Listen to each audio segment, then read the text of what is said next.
네, 오늘 민주도시 시간 서훈 전 국가안보실장 구속 이야기부터 해보려고 하는데요. 구속 이유가 뭘까요? 죄명은 직권남용 허위 공문서 작성 죄입니다. 그런데 서훈 실장은 그 해수부 공무원 이대준 씨 피격 사건 있지 않습니까?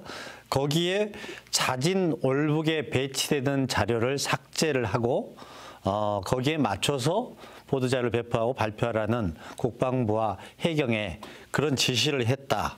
그리고 법원은 그거 사건이 증거인멸 혐의가 있다라고 해서 구속이 됐습니다. 그런데 이 사건은 사실은 북한 해역에서 발생한 사건이어서 그 당시 안보 당국이 판단하기가 굉장히 정보도 제한이 돼 있고 시간도 제한이 돼 있었던 사건이었습니다. 그걸 정보 당국에서도 올북으로 당시에는 추정을 하고 판단을 했던 사건이었죠. 그런데 현 정부도 올북몰이를 했다라고 주장을 하지만 올북이 아닌 그러면 실족을 했다든지 이거에 대한 정부도 검찰도 증거나 객관적인 정황을 제시를 하지를 못하고 있습니다. 그리고 서훈 원장이 민감한 이 사안은 이제 정보이기 때문에 군사안보에 필요한 정보이기 때문에 아마 보안을 철저히 하라는 지시가 있었던 모양이에요. 거기에 국방부하고 국정원에서는 배포선을 불필요한 단위에는 그 정보가 볼 필요가 없다고 생각해서 배포선을 조정을 했는데 그걸 삭제라고 해서 허위 공문서 작성 그리고 공공기록물 손상죄 여기까지를 포함해서 구속이 된 것 같습니다.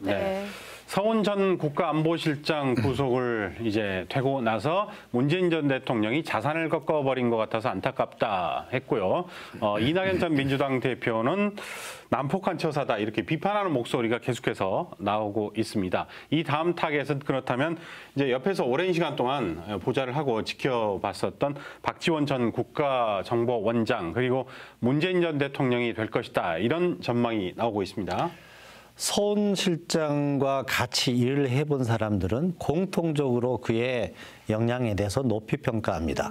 박지원 전 원장도 6.15 남북정상회담 때 특사 시절에 서훈 원장의 보좌를 받아가지고 그걸 성공을 시켰고요. 그 뒤에 문재인 노무현 대통령 때 남북정상회담 과정 중에 서훈 원장이 관여하지 않은 적이 없습니다. 그래서 많은 사람들이 그를 국보급 자산이라고 생각하고 문재인 대통령도 어제 그렇게 평가를 하지 않았습니까? 근데 국내의 평가뿐만이 아니라 미국의 DIA나 CIA 정보기관, 일본의 내각조사성 일본 정보기관 그와 교류를 했던 국제적인 정보기관 관계자들도 그게 놀라운 어떤 북한의 전략 그리고 협상 전문가성에 대해서는 높이 평가하고 있는데 이런 사안으로 이건 종북몰이를 한 사건이라고 평가를 하거든요. 올북몰이가 아니라 이런 사건으로 소중한 국보급 자산을 꺾었다. 구속했다 이런 것 때문에 안타까워하는 사람들이 굉장히 많습니다. 그 박지원 전 원장도 곧 이제 소환이 될 것으로 예상이 되는데요. 아직 연락 온 것은 없답니다. 박지원 원장은 나는 당당하다. 어떤 삭제 지시도 받지 않았고 가서 삭제 지시를 한 적도 없기 때문에 정문으로 들어가서 당당하게 수사를 받겠다라고 이야기를 하고 있습니다. 문재인 대통령이 이제 그 서훈 원장의 보고를 어떤 형태로도 받았는지 이런 게 조사가 되고 나면 과연 문재인 대통령까지 수사가 올라갈 수 있을 것인지 관심들이 있는데요. 아마 그 사안은 오로지 딱 한 사람 윤석열 대통령만이 문재인 대통령 수사가 진행될지를 알 수 있을 것이라고 관측들을 하고 있습니다. 검찰이 현재 이재명 더불어민주당 대표를 수사 중입니다. 전 대통령과 현 야당 대표를 동시에 수사 중인 상황인데 정치적인 부담은 없을까요? 그런 부담이 있을 수 있습니다. 그래서 대검에서는 전직 대통령은 우리 국가를 대표했던 수반이었기 때문에 조사하는 것에 대해서 좀 부담을 가지고 있는 것 같아요. 하는데 지금 문재인 대통령이 어제 나서서 내가 밑에 참모들 뒤에 숨지 않겠다 이런 생각 때문인지 국정원, 국방부, 안보실의 보고를 받아서 내가 평가 판단한 사안이다라고 이야기를 해서 수사의 단서는 만들어졌지만은 과연 그 여러 가지 수사가 진행되고 있는데 현 전 대통령까지 수사가 진행될지는 오로지 윤석열 대통령의 최종적인 판단에 따라서 이루어질 수 있는지 여부가 결정될 것 같습니다. 네. 윤석열 정권의 칼날이 용공은 문재인 그리고 또 비리는 이재명으로 향하고 있다. 이런 의견이 나오고 있습니다. 자, 이재명 대표가 어제 이제 취임 100일 메시지를 통해서 윤석열 대통령의 야당 탄압을 비판하기도 했었는데요. 그런데 아이러니컬하게도 이제 민주당 내부에서는 이 사퇴설, 분당설 이게 나오고 있어요. 예, 이걸 좀 분석을 해주시죠. 그러니까 윤석열 정권은 지금 서해 공무원 피격 사건 같은 경우도 많은 변호사들이 이게 사건이 되나 혐의 구성이 되나 이렇게 의심을 하고 있는데 구속하고 또 영장이 발부가 되지 않습니까? 네. 그래서 윤석열 정권은 문재인 정부는 종북 주사파 정권으로 그리고 이재명은 어떤 비리의 복합체로 이렇게 규정을 하고 있어 보여요. 그러니까 이분들 생각에는 이 사람들을 대화의 상대나 파트너로 생각하기보다는 네. 완전히 제거해야 될 어떤 정적 이렇게 판단을 하고 있어 보여요. 이런 인식은 이재명 대표가 어제 취임 100일에서 그런 인식이 드러났는데 이재명 대표도 맹공을 했습니다.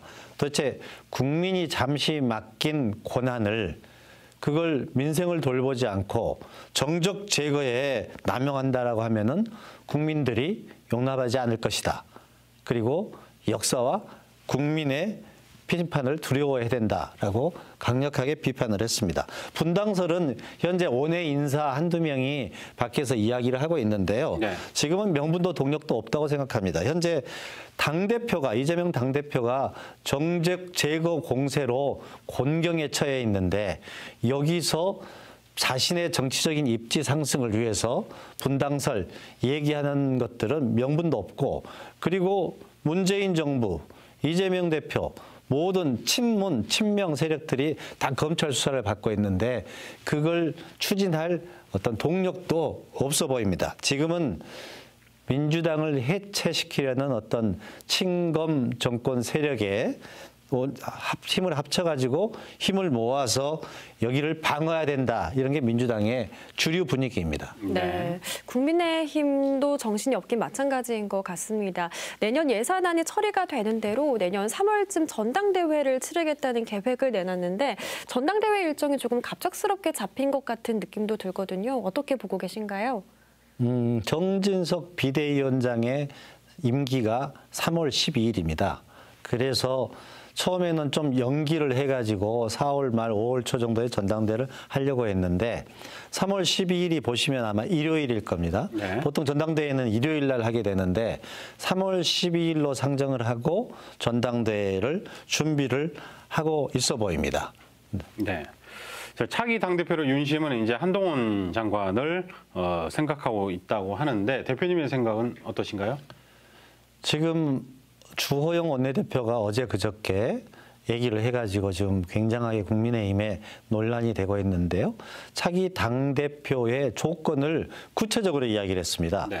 수도권에서 대처가 가능할 것, 그리고 MZ의 소구력이 있을 것, 무엇보다도 안정적인 공천 관리를 할 수 있는 사람이 당대표가 돼야 된다라고 이렇게 주호영 원내대표가 이야기를 했어요. 네. 그런데 공교롭게도 주호영 원내대표가 그 발언하기 전에 윤석열 대통령을 공간에서 2번을 만나고 와서 이야기를 해가지고 다른 대표 주자들이 야 이게 무슨 윤심이지 않느냐 이런 이제 의심들을 많이 하고 있는데 제 견해는 윤심은 한동훈 장관을 시키고 싶어 하는 것 같습니다. 네. 근데 네. 이재호 고문은 그렇게 된다면 뭔가 사단이 날 것이다. 그렇죠. 이렇게 그러면 이제 말씀하셨죠. 기존의 당대표 준비했던 분들의 반발이 클 것이고 네. 네. 국민의힘에서도 당심에서도 또 반대하는 사람도 있을 것이고 하는데 윤석열 대통령 아까 말했듯이 이 종북 비리 세력들을 여의도에서 다 다 몰아내고 소위 친검, 친윤 세력들로 재배치를 해가지고 의회, 국회 권력 구도를 만들고 싶어하는 것 같아요. 네. 그래서 이제 한동훈 장관이 정치 경험이 없지 않느냐라는 반론에 대해서 정치 경험이 없기 때문에 기존의 구태 정치에 물들지 않고 새롭게 물갈이를 할 수가 있다. 이런 생각을 하는 것 같은데 그렇게 이래 정당 일이라는 게 호락호락 구상대로 되는 것 같지는 않고요. 네. 그래서 이런 검찰권이 현재는 선택적이고 폭력적으로 이렇게 행사되고 있는데 여기에 대한 민심의 반발 이런 게 커져서 그렇게 구상대로만 흘러갈 것 같지는 않습니다. 네. 윤석열 대통령 마음속에는 한동훈이 있는 것처럼 생각이 됩니다. 네.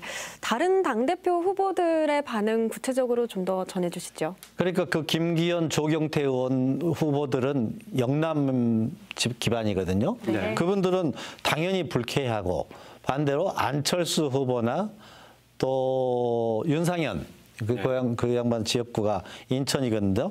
이분들은 수도권 민심이 중요하다. 사실 수도권이 전체 국회의원 수가 121석 중에 국민의힘이 차지한 게 18석밖에 안 됩니다. 네. 서울은 49석인데 지금 국민의힘이 8석에 불과해요.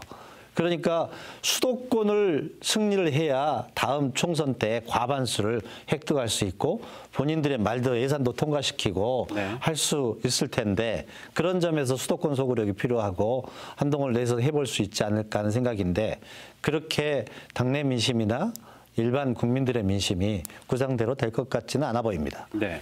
자, 이 예산을 말씀하셨는데 문제는 내년 예산안철입니다. 만약에 이게 불발이 될 경우 그리고 또 지금 늦어지는 이유 이런 것을 좀 간략하게 정리를 해 주시죠. 지금 이 시간에도 그 여야 원내대표가 막판에 예산에 협상을 하고 있는데요. 원래는 예결위에서 이게 결정이 돼야 됐는데 그게 합의가 안 되고 어제까지 2+2 양당의 정책위 의장과 예결위 간사들이 진행을 하다가 그래서 합의가 안 되니까 지금 원내대표단이 막판 협상 중입니다. 네. 12월 9일이 정기국회 마감인데요.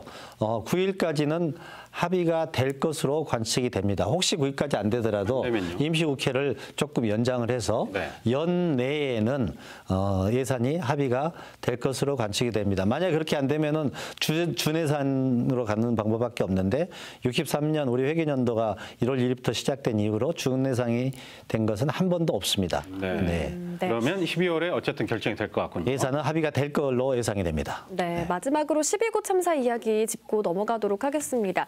참사 당시에 수사기관이 유가족들에게 우리 희생자들의 마약 관련 부검을 제한했다는 증언이 나온 상황인데요. 검찰은 그런 지시를 내린 적이 없다고 하거든요. 어떻게 된 상황일까요? 그러니까요. 그게 그 우리 광주의 희생자 한 분의 유가족에게 검사하고 경찰이 찾아와서 사인이 혹시 다른 요인, 마약에 의한 사인이 있을 수 있으니까 부검을 할 의사가 있느냐라고 물어봤대요. 근데 유가족으로서는 얼마나 기가 막힌 일이었겠습니까? 네. 우리 자식들이 어떻게 사인도 불분명한데 마약 운운하니까.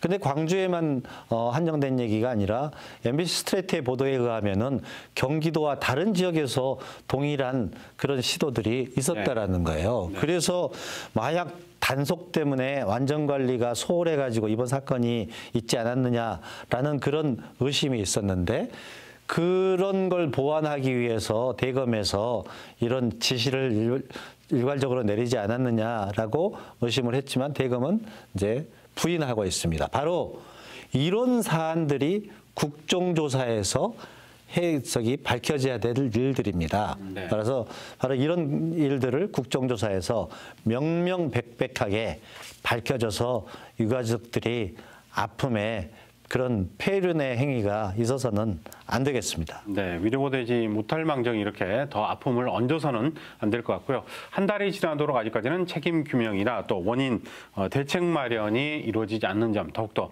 안타까운 생각이 듭니다. 네, 무엇보다도 민생과 국민이 최우선이라는 점을 꼭 기억해줬으면 하는 바람입니다. 오늘 더현 정치랩 김명진 대표와 함께 이야기 나눠봤습니다. 오늘 말씀도 고맙습니다. 고맙습니다. 네, 감사합니다.